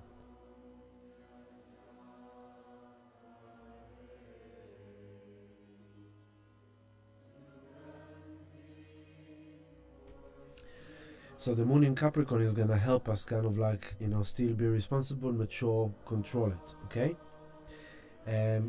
Going back to tomorrow 9:31 p.m. This is 24 hours from now. Venus goes into Taurus, and then the next shift that is happening is that Mars now what happens as Venus goes into Taurus, you may ask. It's cool because Venus goes into Taurus, and as soon as she goes into Taurus, I'm gonna bring it as soon as it happens, but I'm just scrolling. So Venus goes into Taurus, and then there we go. At your 10 o'clock, at your 7 o'clock, Mars on 0 Aries. Mars goes into Aries on Wednesday 1:33 a.m. So that's Tuesday late night. So Tuesday late night, 30 hours after Venus goes into Taurus, Mars comes home to Aries. So what I'm saying is, hold space for yourself and for this process. Already from the full moon that we had on Wednesday in the morning, hold space until Wednesday morning, okay? Because it's this kind of like Mars at the end of Pisces with Neptune conjunct, and Venus is coming home. So suddenly, as Mars is in Pisces, kind of letting go and surrendering and humble and don't know and confused, and we are still, this is coming off the full moon in Scorpio, which is the eclipse season, and this is kind of coming off the Jupiter conjunct Uranus, which we're still kind of trying to understand. So what the heck was that about? So there's a lot of pieces in the puzzle that are hovering and they're about to drop into place. Okay? So hold space for whatever you're going through, whatever you're feeling, whatever you're processing. Don't freak out. Don't do reckless actions. Don't go all in on a shitcoin that is dropping. There's going to be another correction in the crypto market, so also be aware of that. Don't wreck yourself. Don't do leverage trading. Don't ever gamble against Bitcoin. Don't short Bitcoin. Don't long Bitcoin. Just don't mess with Bitcoin, because it will liquidate your ass, and it will happen to a lot of people in this energy. And it's kind of like, instead realizing, we're talking crypto for a moment, this is a correction wave between bull run waves. It's a great place to accumulate. There is a potential for lower prices, so dollar cost average is always the best thing. I personally believe that altcoins are going to have an amazing season coming very shortly. So the best time to get altcoins, if you're into altcoins, and it's not a financial advice, I'm just sharing with you what I know, the best time to get altcoins is when they're in the shit. It's when they're going down. It's when they're dumping. It's when they did like 60-50% correction from the current wave. Perfect. Amazing. Okay, it might go another 10% down. Might go another 20% down. Okay, but if you dollar cost average your way in, and you get these good altcoins, not shit coins, good altcoins, and you buy them now, they're going to have a great season, okay? And there's going to be a lot of wealth and a lot of good fortune through the crypto market coming up very soon. Once we finish this correction phase, might take another week or two, it will end sooner than you realize, and before you know it, we are starting to go up for the next wave. So when the market is boring, when the market is dumping, when the market is going sideways, that's when you're greedy. That's when you buy in. Not when it's pumping. It's like, oh my god, it's going up, let's buy. Like, no, this is the time to accumulate, okay? But not in a reckless way. Mars, Neptune. Don't wreck yourself. Don't gamble. Avoid gambling. Just safe and secure Taurus season. Safe assets. Bitcoin is the king. To buy Bitcoin in its current price is great. It might dump to 55,000 US dollars. Fantastic. It might even give opportunity in 51,000 US dollars. Amazing. Okay? If it does go to 55, buy some more. If it goes to 52, 51, buy. Because that will be around a 38% correction, which is a bull run correction. Okay? And it's kind of like, remember, you are saving your money in Bitcoin. You're not investing your money in Bitcoin, because your money is being inflated to oblivion if it's sitting in the bank. It's losing value. Because why? Petrol went up 50 cents in 1 week. That's why. Okay? So remember that in the background. And the thing with that, so now on Tuesday night at 1:33 a.m., the night of between Tuesday to Wednesday, Mars is now in Aries. Venus is now home in Taurus. Jupiter is now 24 degrees, almost 2 degrees apart from Uranus, moving very fast. And this is Taurus season. Venus, Sun, Uranus, Jupiter are all in Taurus. And it's kind of like, have faith, focus on what you have, use your skills, use your talents, use your assets, use your whatever resources you have, use them to move forward. But also allow yourself to change your habits, change your routines. Don't be stubborn. Allow yourself to be flexible. That's what Uranus is saying to us. Uranus is saying, if you're going to be too stubborn, I'm going to zap you and you're going to get zapped. But if you're going to be flexible, when I'm zapping you, it's going to run through you into the earth. You're not going to feel it. And you're just going to feel this boom, leap forward. Jupiter, Uranus say, have faith in the unknown. Wait for the unexpected surprises, wait for the good fortune, and that's why I'm saying to you, there's going to be a lot of good fortune and good money made in crypto. In silver as well, okay? So, precious metals, silver and gold, but I'm a big fan of silver, I'm not a big fan of gold. Silver is going to do great, gold is going to do okay, crypto is going to do amazing. Jupiter and Uranus in Taurus, it's like, hey, don't mess around, it's like, you don't need to look too much around. And Venus now in Taurus too, so it's kind of like, hey. But this could also be refreshing encounters, new romances, new relationships, new encounters you meet out of nowhere. You find yourself elevating, reinventing your dating lifestyle, your sex lifestyle, your pleasures lifestyle, your diet, your exercise. You're just changing things around and it refreshes your life. You might be changing a home, you might be redesigning your home, you might be redesigning your work, you might take less shift in your existing job because you're going to do this side job. You might invent another source of income, you might juggle a few, you might try new things. Go and try new things. Why not? As long as it's safe, okay?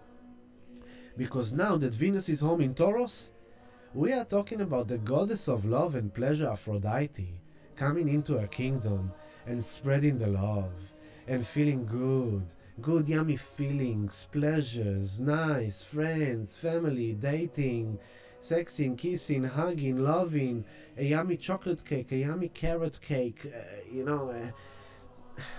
a new dress, a new pants, a new shirt, feeling good about yourself, deciding that you know what, you are letting go of all that bullshit and you realizing something and you getting it, and from now on you value yourself more than ever before, you love yourself more than ever before, you find pleasure within your own company, you find safety and reassurance within your own company, and fuck the old wounded cycle. Basically. Now why? Because also Mars is now home in Aries. So the ego, the assertion, the identity is now finally getting that warrior. After that lost in sin, Pisces, and all the eclipse season, and all the Chiron, now we have Mars coming into Aries. So now there is a drive. The drive is coming back online. The inertia, we are initiating. Only now with this thing's going to start initiating, you're going to start feeling a movement. I'm not saying full blast, but you're going to start feeling something is moving. It's shifting. This is Wednesday night, Tuesday night. So expect that from Wednesday morning, when you wake up to your Wednesday, expect to feel different. It might be for you, it might be Thursday, it might be Friday. Don't hold on to what I'm saying by the day or by the hour, yeah? But I promise you, by the end of this coming week, you're gonna feel differently. You're gonna feel a certain shift of energy. Venus is home. Mars is home. Hey, game on. And it's kind of, what is Mars in Aries? It's all about me. I decide what I want, who do I want to be, where am I going, how am I feeling, what am I doing. I need to take action.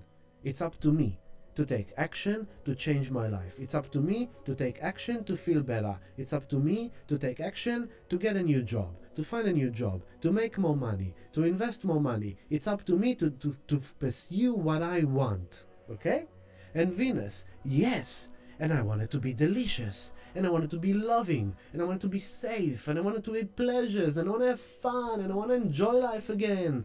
But I don't have money. It's okay. You know what? Let's go for a beach walk. Let's just enjoy a beautiful sunset on the beach. You know what? That's a good idea. Let's go. Okay? Mercury is now moving forward. Is on the 17th degree of Aries. And, but this is very important. Although this is coming, I might postpone that Wednesday a bit later. Why? Because as soon as Venus kicks into Taurus, and it's in your 7 o'clock on 1 degree 26 minutes of Taurus, when Mars is kicking into Aries, what is happening? She is squaring Pluto. Pluto on the 2nd degree of Aquarius is squaring Venus. So she's coming home. It's like, I'm finally home, let's have some fun. But then what happens?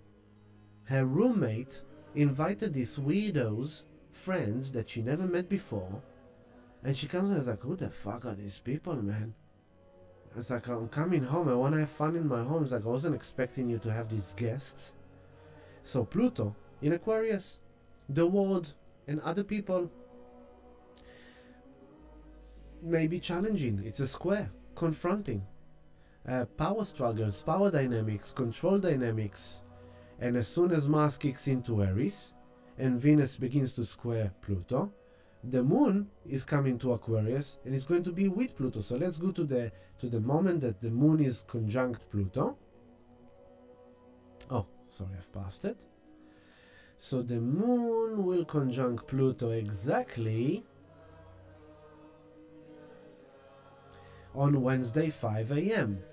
So Wednesday, so it's funny, like Wednesday 1:33 a.m. Mars comes into Aries, fire is kicking in. Venus is already home, but she's closing in on that square. Venus is on 1:36, 1 degree 36 minutes. Moon Pluto is on 2nd degree and 6 minutes. Now, to add another aspect to this, what happens on that day? As soon as Venus square Pluto, Pluto stations retrograde. So right now, we have all planets direct. Everything is direct. There is this, yeah, let's go, let's go, let's go, let's go. Mars, surrender, surrender there with Neptune, surrender. Venus, welcome home, come on, welcome home. Venus is home, everyone. Mars, come on, come on, come on, let go of Pisces, come on. Let go, surrender, come home. Mars is home, Venus is home. Oh shit, Venus square Pluto.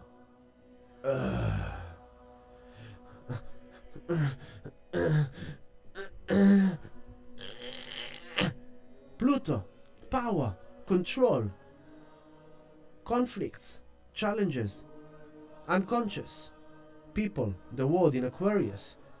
So what we need to hope for and pray for is that when Mars, the Lord, the God of war, comes home to Aries, the house of war and fire, and Venus in Taurus wants to feel safe, is squaring Pluto, which is power struggles, power dynamic, trauma, fear, deepest fear.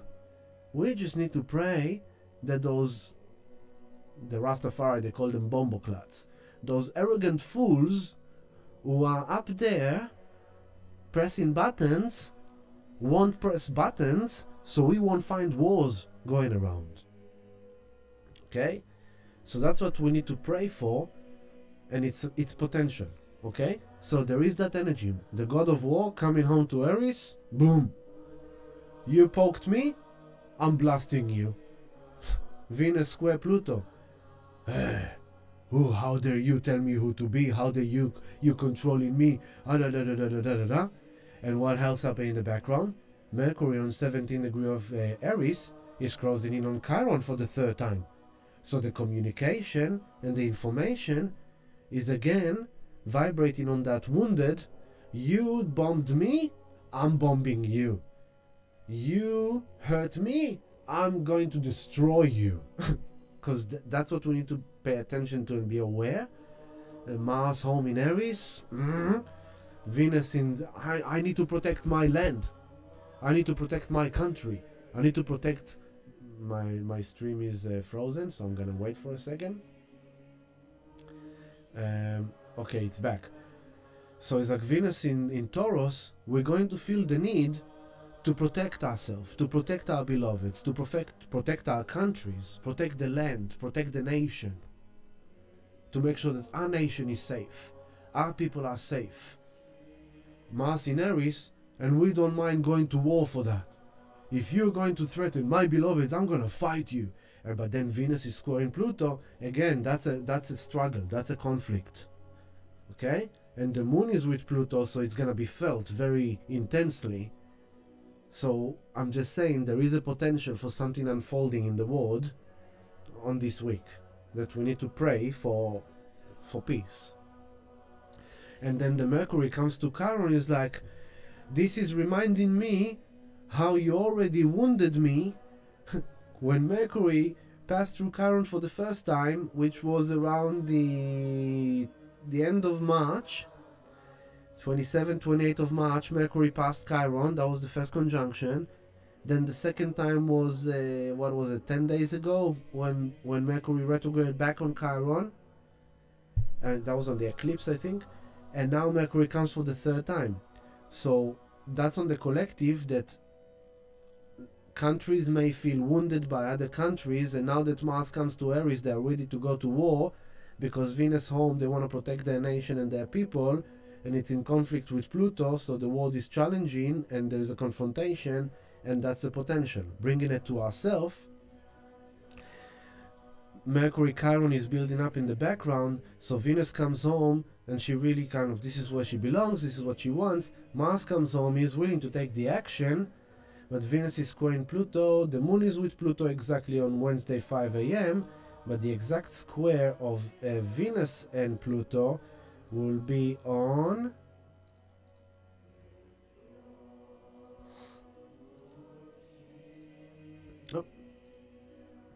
here.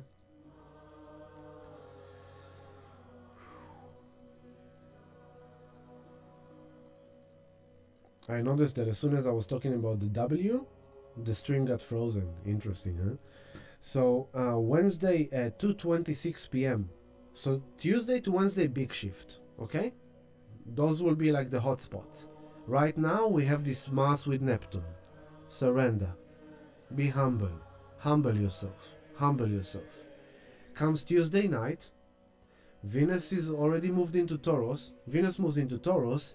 Mars comes into Aries, and then on Wednesday, Tuesday into Wednesday, Mars comes into Aries, Venus is in Taurus, and then the moon comes into Pluto, and then Venus is doing the exact square with Pluto at 2:26 p.m. on Wednesday afternoon. Okay? Okay? And also the moon, on top of that, the moon is doing the third quarter square with the sun. So it's kind of like the checkpoint between the full moon and the coming new moon in Taurus. So the process of the release and the let go and the ending of Scorpio full moon is coming into this focal point of like, so are you gonna really do the same toxic shit again? Are you gonna go to fight? Are you gonna go to argue? Are you going to go and wreck yourself?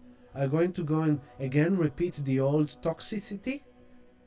Because someone is challenging you, because someone is saying to you something, because Mercury with Chiron, your insecurity is coming up again, your wounding is coming up again. So you're gonna go and argue and fight?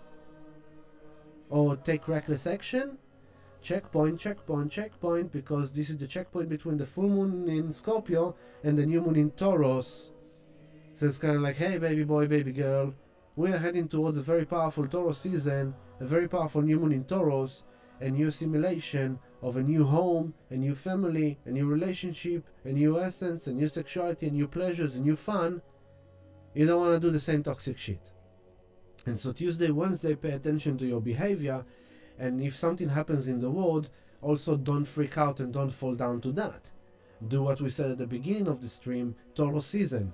Come back to you, switch off, go to nature, unplug, breathe, breath walk, yoga, stretches, drink, eat, exercise, restore your vibration. You take care of you. You can't do anything about that.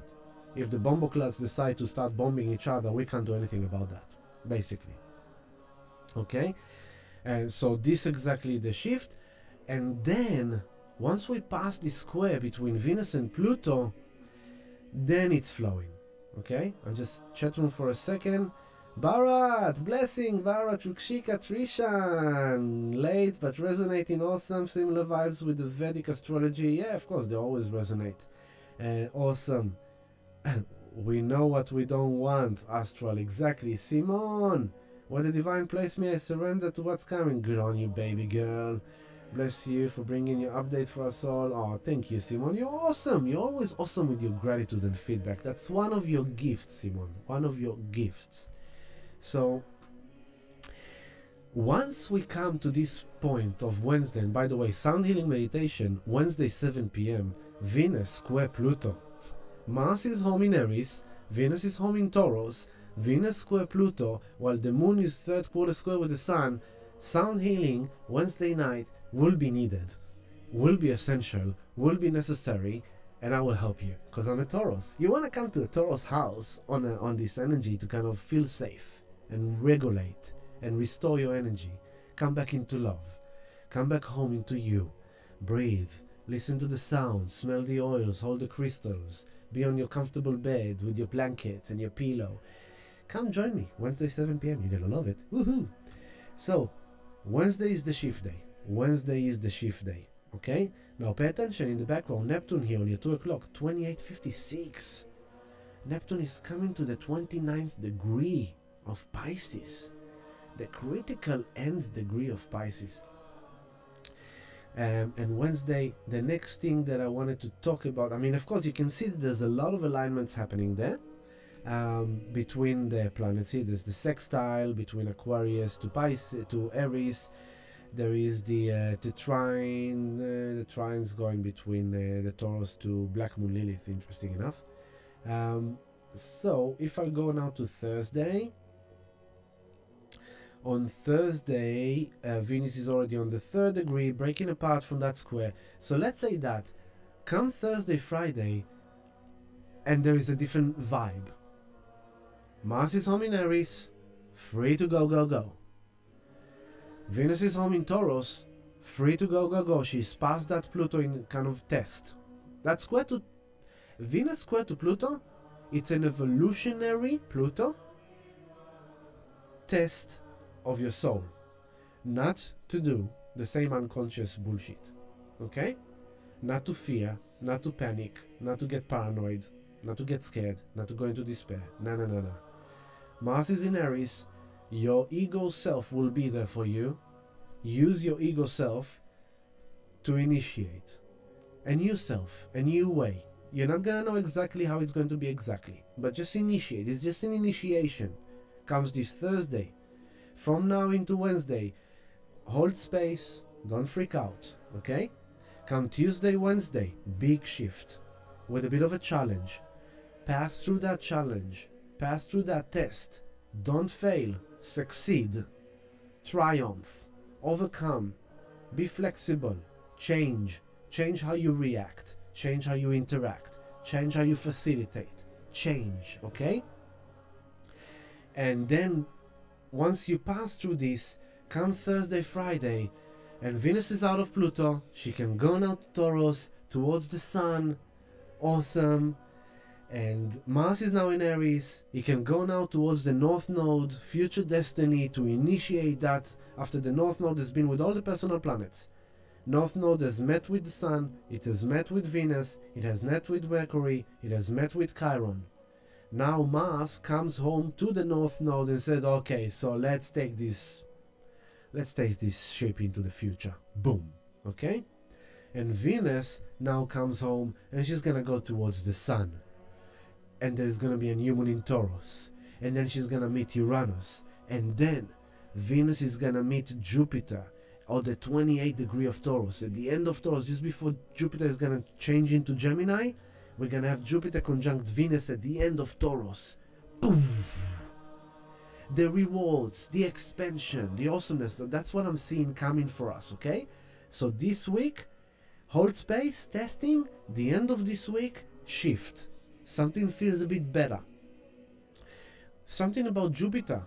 Pay attention, Jupiter, if you look at the chart, Jupiter here at your 2 o'clock, Jupiter has a complete open territory to travel. There is nothing in the way disturbing Jupiter. In the last 8 years,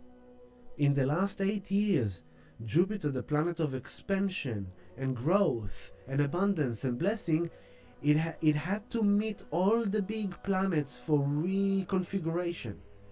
It met Pluto, it met Saturn, it met Neptune, it met the Node, it met Chiron, it met all the personal planets, it met Uranus now.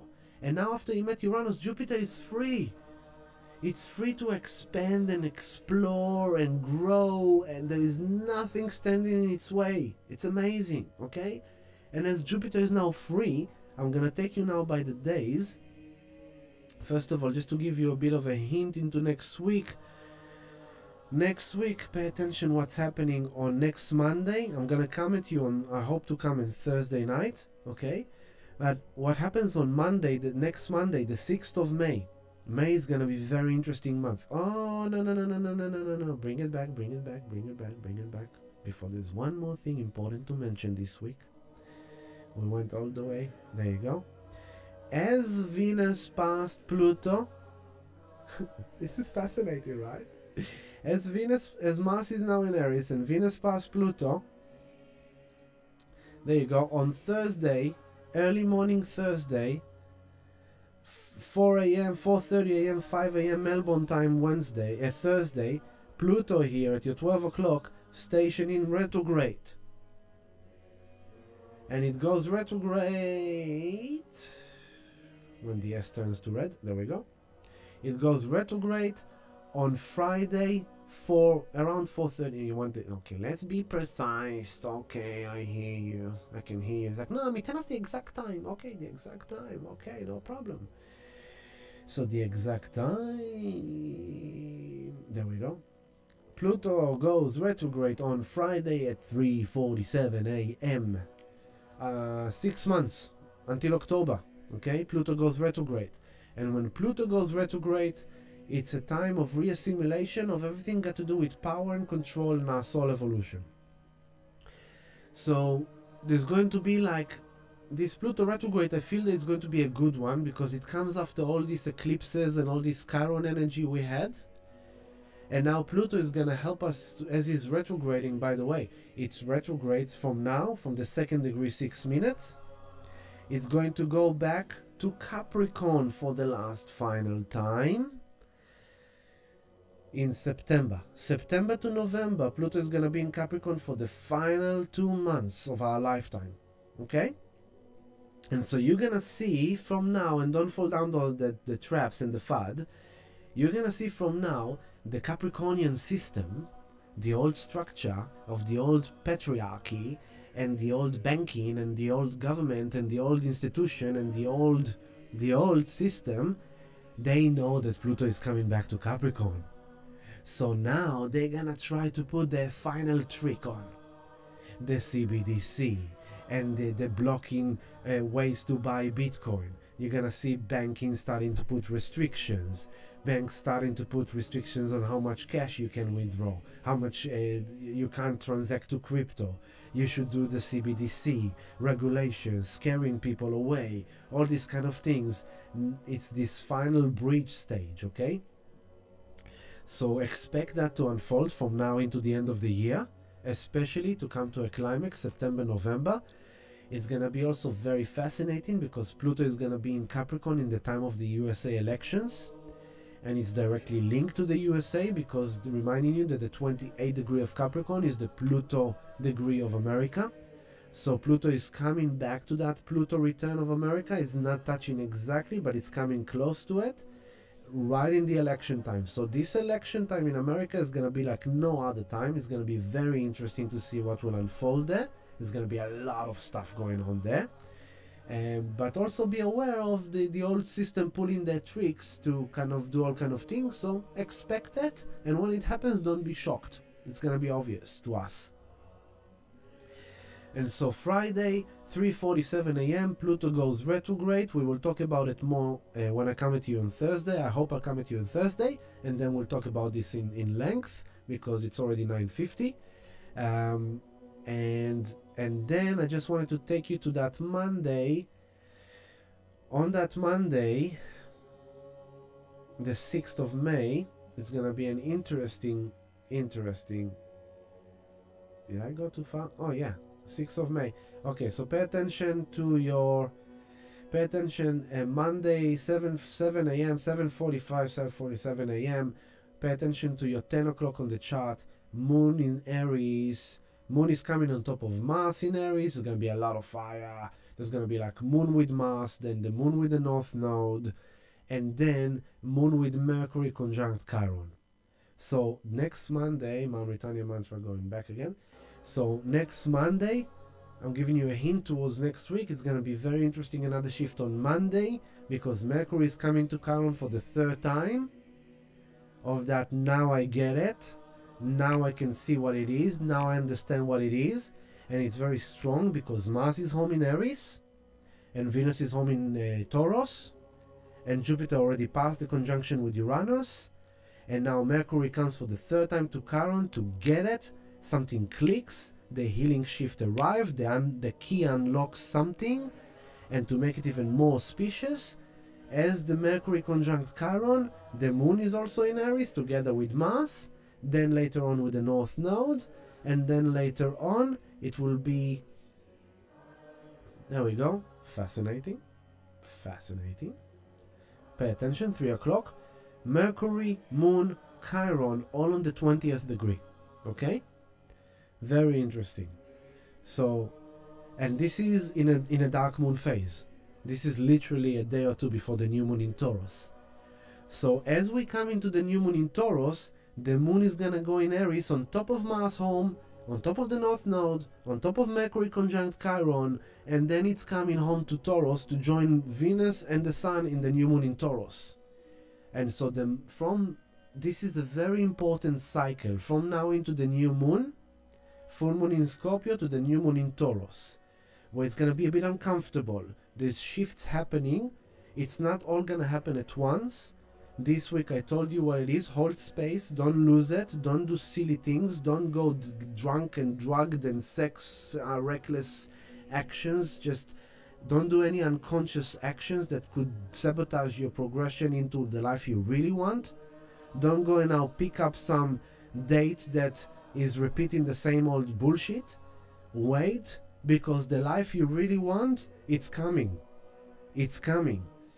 And this Thursday, Friday, the flavors are kicking in. The initiation is kicking in. It's not fully here, but it's initiating. And then Pluto goes retrograde, and as Pluto stationing, its energy is very felt. Do you want to evolve? Wait, Pluto. Do you want to evolve? Do you want to transform? Do you want to reclaim your power? Do you want to show me that you have grown? Good. So now the moon is with Chiron, Mercury in Aries. Okay, I'm feeling it, I'm getting it, I've realized it, I've understood this. I get it. Okay, now I get it. And if you don't get it intellectually, the moon there will make sure that you're gonna get it emotionally as well. I see this as the healing medicine. So I don't say it in a bad way. This Monday I'm looking forward to it. This will be a healing experience, a healing interaction, a healing feeling, a healing something happening here that is something is finally moving, okay? Don't hold on to what I'm saying, but I'm just giving you what I'm sensing, what I'm knowing. So that's Monday, I'm gonna stay with that, but you know what, I'm just gonna give you a hint, because why not?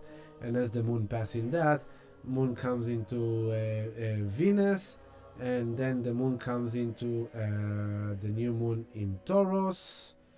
That's gonna happen next week on the 18th degree and 2 minutes of Taurus. On next Wednesday, sound healing meditation, the 8th of May. Oh no, there might not be sound healing meditation because we have the Junior Champion League of Mali in soccer. So we'll see what I'm gonna do about it. Maybe there will be a day group. We'll see. Regardless, Wednesday the 8th of May, very awesome new moon in Taurus. Loving it. Waiting for it. Mercury still with Chiron. So there's more to share. I will come at you on Thursday and we'll share more. But Christy, Monday the 6th is your birthday, baby girl. Moo. Okay, Kylie, I'd love to attend your sound healing. I'm going to Melbourne in June, so plan to go when I'm in town. There is no one like you here in Adelaide. Oh, thank you, beautiful Kylie. We have our beautiful Stasha. Stasha is in Perth doing the sound healing. But yeah, I'm more than happy to see you again, Kylie B. Please come. And Sasha, comment ça va, mon ami? Good to see you again, Sasha. Oh. Good to feel you. And Damien and Emma. Hello, Damien and Emma. Woohoo! And yeah, so I'm loving all of you. Thank you so much. Please press like on this movie for free. What do you care? You press like, it helps me. Subscribe to the channel so you get notified whenever I do live stream. Love and gratitude to the awesome Patreon community. Thank you so much. I appreciate love each and every one of you for all your blessings this week for my birthday. You've melted my heart. You've given me such an injection of love, so I really took it in, and thank you so much. And if you want to join our community, patreon.com/healingdelight. Sound healing meditation on Wednesday. You know what's going on there. It's going to be bombastic. And private healing sessions. Come and see me. Let's do some healing, baby. Let's do some healing. Let's shift that old shit and grow some beautiful new flowers. Good things are coming. Hold on tight. And we're gonna finish with Dennis Lloyd once again, with oh no, that's not the song. With the song "The Way." Okay, So yeah, loving you. Where is that? Oh, okay, here we go. And that's kind of summarizing up the Mars and Neptune. And I love you all. Have a great week. Keep on doing the work, and don't give up, and everything